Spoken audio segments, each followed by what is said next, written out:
Leadership is universal. Hey everyone, Dylan Schumacher, Citadel Defense, and today we are here to talk about Minuteman Leadership. Now, what is Minuteman Leadership, right? Like, what really makes that different from other leadership? Well, the answer is not much, nothing really. I mean, at some point, leadership is leadership, right? Like whether it's being a pastor or some kind of business leader or some kind of military leader or Napoleon or a lead shift operator at a McDonald's restaurant or whatever. My point is, it's pretty much all the same. All the same principles apply to each leadership position. It's just your competency in those principles that will determine more or less how far up that leadership ladder you can go in any given organization. So today we're talking specifically about leadership with Minuteman-oriented stuff. And I think there are maybe a few small distinctives that differentiate it from other stuff, but let's be fair, if you've done a lot of leadership reading or training or something like that in the past, it all applies, right? Like it's all still relevant. It's not like we need leadership principles change depending on the situation. I just think there's a couple nuances or a couple things that you need to take into account depending in different contexts. So I wrote down some notes and a piece of paper here, so here we go. So one of the distinctives that I think is important to understand at the outset here is that Minuteman-oriented stuff is an all-volunteer organization, right? It's an all-volunteer organization. All that it takes for someone to not be there is to just not be there, right? It costs you time and money to show up and train with other men. It doesn't give you time and money, right? For example, you have a job, I hope, and when you go to your job, you have a boss, and your boss is in a position of authority, right? You are exchanging your time for money to be there. Your boss can tell you what to do, and they can choose to remove you from that organization if they so choose, in which case, now you do not have a place to exchange your time for money, and you have to go find a new one, right? Like there's a management level of authority there. Same thing in the military, right? Even more so. In the military, they have inherent authority in their role.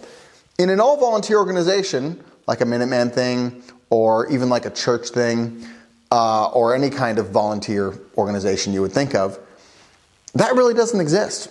Authority isn't really a factor into it. People show up because they want to.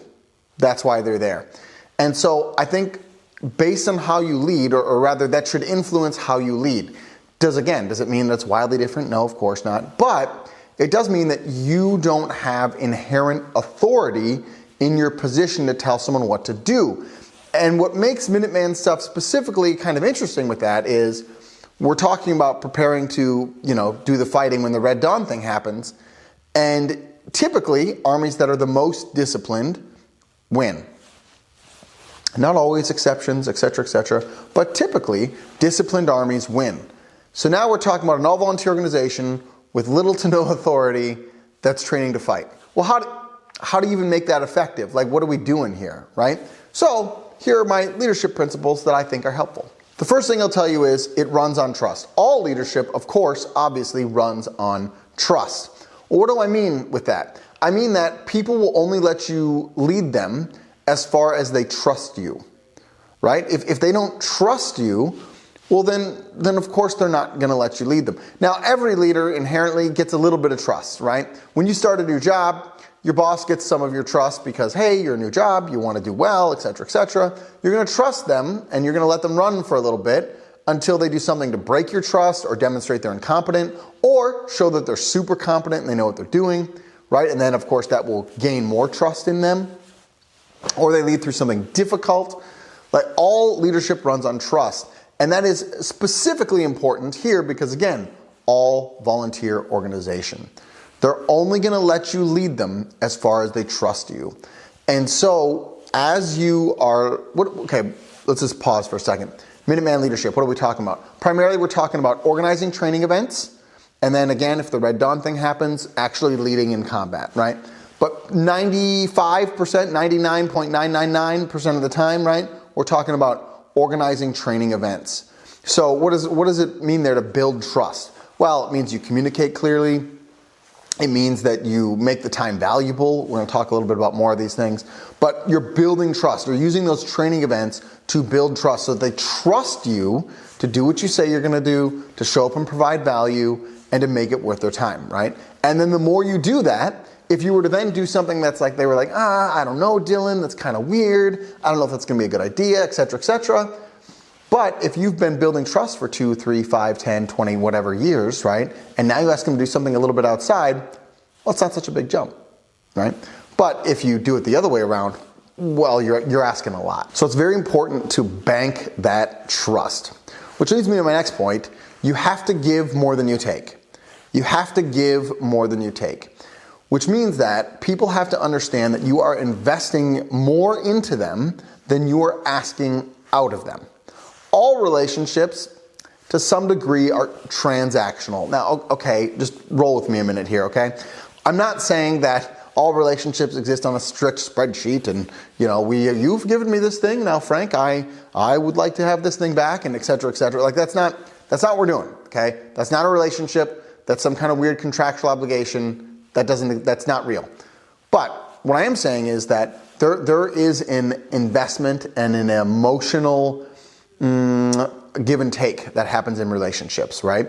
And if I've invested a lot in you and you know that I have your back no matter what, you know that, hey, Dylan is for me, he cares about me. When we got in that car accident last year, they came by and dropped some food off. They didn't have to do that, but that was really nice of them. He checks up on me, et cetera, et cetera. Like when I was really depressed last week, he called me just to see how I was doing.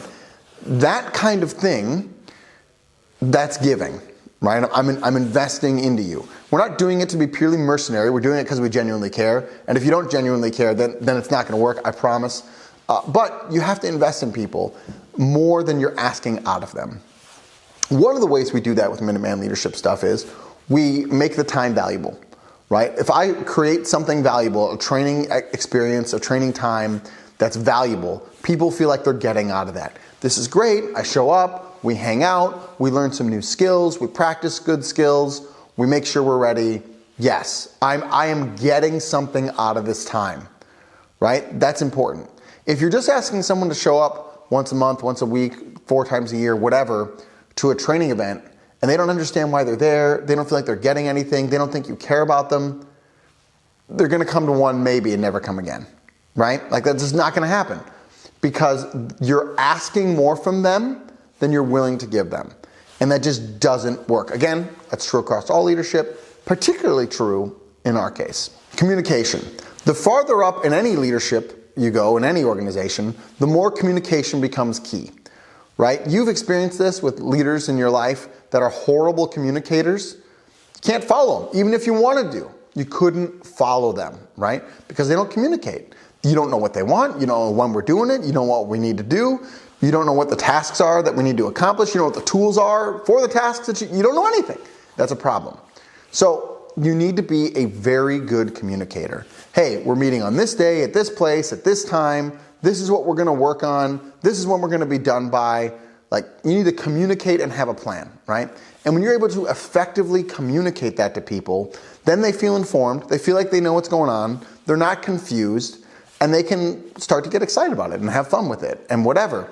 But if you don't communicate, if they don't feel like they're in the know, if they feel like, I'm not really sure what's going on here, that's a problem. That leaves questions, it creates doubts, and it does not bank trust towards your leadership. At that point, when they're poorly communicated to, you are asking from them, you're asking to trust them without giving to them. If I've fully communicated to you ahead of time, well, now I've given you something. I've invested in that, right? And you don't feel like I'm asking you to do anything because you know all the stuff. You know when you're signed up. You know what you're signed up for. Excuse me, that's what I'm trying to say. So communication becomes very, very important. Number 4 on our list here so far, planning. You have to be a good planner. You have to plan. You have to plan for when you're going to get together, what time you're going to get together, where you're going to get together, and then most importantly, what you're going to do. If you're just like, hey man, let's come hang out. Maybe we'll shoot some rounds. Maybe we'll shoot some random drills.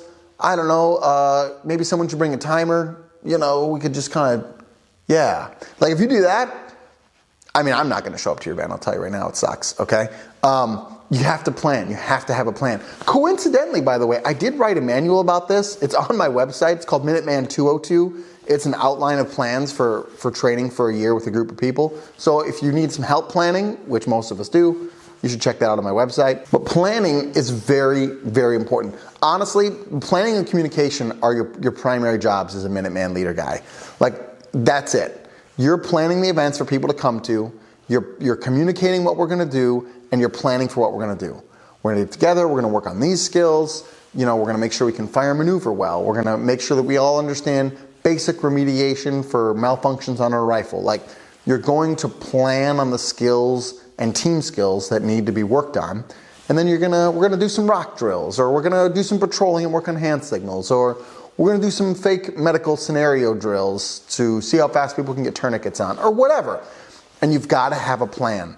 And the more detailed, the better, right? Like, I usually set up my plans to something like, for this chunk of half hour or hour and a half, we're doing this, and then this chunk we're doing this, and et cetera, et cetera, et cetera. And I've been doing this long enough now that I can kind of fudge it a little bit because I have a pretty good idea of what we're going to work through. But if you need to, get a spreadsheet out, right? Put things in 15-minute blocks. Like, plan. The more you plan, the better you will be at your job, the more value people will get from it. And it makes people feel empowered and like, oh, I showed up to this event. It was well planned. It was well organized. They communicate very clearly what we're doing. And I feel like I learned a lot. And those guys seem pretty cool. I mean, I would like to go back, right? You see how to build that? The last one I got here for you is real priorities. What do I mean by real priorities? Well, what I mean is, if you're asking people to make Minuteman stuff their highest priority in life, good luck, okay? You'll get some people, of course, right? But, so for example, do you know what the divorce rate is among Navy SEALs? It's something like 95%, okay? It's something insanely high. Why?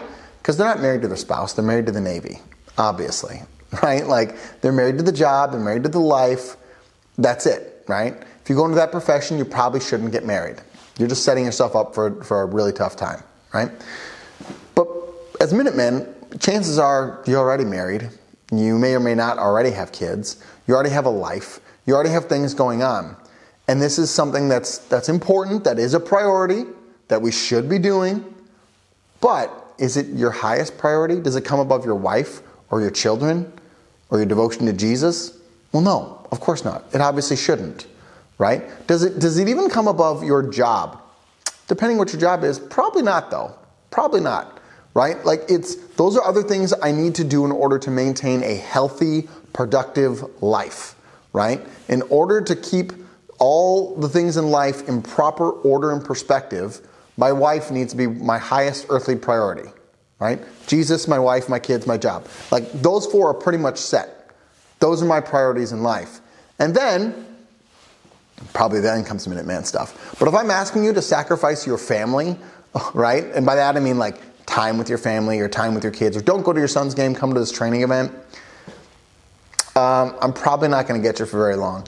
And if I set up some kind of thing in your house where you have to choose between me and the boys and your wife and your kids, well, I should lose that fight. That's a bad idea, right? One of the things I tell my boys is, look, if I'm not making you a better husband and a better father, then what are we doing here? Like, what are we doing here? If we're talking about we're all getting together to practice, to prepare, to protect that stuff, but I'm not empowering you to be better at that stuff now, right now, what are we doing? I mean, this is a joke, right? Like, that's not worth it to me. I don't want my name to be a curse word with my boys' wives, right? I don't want them to be like, oh, well, you go do that for Dylan, right? And like be mad that like they would come spend time with me. I want them to be thankful. I want them to be like, thank God that my husband goes and hangs out with the boys and Dylan. Thank God he does that, because it makes him a better husband. It makes him a better dad. I have seen him grow and be more helpful and more of a man, and I love him more now because he's involved in that thing. Of course I want him to go to that. That's what I want. That's what I want. So we have to set real priorities, and we have to tell people explicitly what the real priorities are. Like, look, this is not your top priority. Yes, we want you here. Yes, it's a priority. Yes, it's important, but it's not the most important. And we have to be upfront about that, right? And when you tell people that, when you're just honest with them, I want you to be a better dad, right? I want you to be a better husband. I want your life to be full of joy and happiness. And this is to ensure that all of that stays protected. People want to join that. I want to join that. You probably do too.